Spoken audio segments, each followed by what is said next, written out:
Muling nagsulputan ng mga pinaalis na ambulant vendor at PUV sa palibot ng Lipa City Public Market. Nagbabalik sa report si Denise Abante.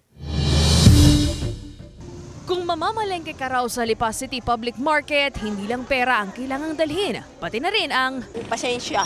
Malaking pasensya ho talaga. Lalo ngayon napakainit nga, madaling mag-init ang ulo ng tao.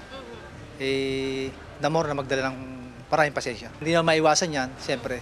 Pangkaraniwan yan sa palengke ito eh. Ang dahilan ni Beverly at Henry, ang kalsadang ito napapasok sa palengke ng Lipa. Matatanda ang April 4, isagawa ng Lipa City Public Order and Safety Office ang clearing operation sa paligid ng Lipa City Public Market bilang bahagi ng pinaigting na pagpapatupad ng Memorandum Circular 2020-027 o Road Clearing Operations ng DILG. Pero kinabukasan nito, April 5, muling bumalik sa pwesto ang mga ambulant vendors, tricycle drivers at mga jeep sa paligid ng pamilihan at hanggang ngayong araw, nandoon pa rin ang mga ito. Pero wisyo na nga raw itong maituturing para sa tinderang si Beverly. Sa halip na nahihinto po para bumili, dumidiretso na po, ganun, kasi masikip. Dapat po sumunod sa mga patakaran, mga barangay tanod.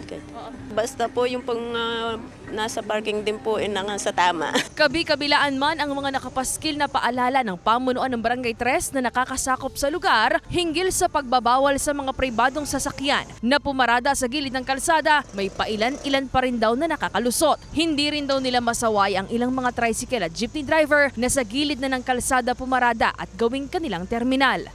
Well, ito na yata ang realidad eh. Ang Pilipino talaga ningas kugon. Talaga yan eh, pag talaga may mga order sa mataas na, kailangan tayo magkaroon ng clearing. Siyempre kami, bilang nasa barangay, susunod kami. Kami may mga signages na yan. Hindi natin matutukan yan eh. Kasi kami may 20 tanod lamang at divided by 3. So, sa 8 to 4, merong 6-7 tanod na nag-a-assist ng ating traffic. Dahil pa rin sa mga sasakyan at tindera na nagsulputan sa gilid ng kalsada, sa gitna na ng kalsada dumadaan ang mga nagtutungo rito. Bagay na delikado at malaking abala raw para kay Denise. Yung may mga tao po, dumadaan din po sa gitna dahil sa mga tindahang nakaharang. Lalo po kapag po may mga sasakyan sumasalubong po sa amin. Sana po i-clear na lang po ito. May mga space naman po na dapat na lang magtinda po. Matatanda ang sinabi ng Lipa Sipo sa nakaraang panayam sa kanila na naghahanap na sila ng lugar na maaaring gawing terminal ng mga jeepney at tricycle. Kasama si J. R. Manjares, Denise Abante, Balitang Southern Tagalog.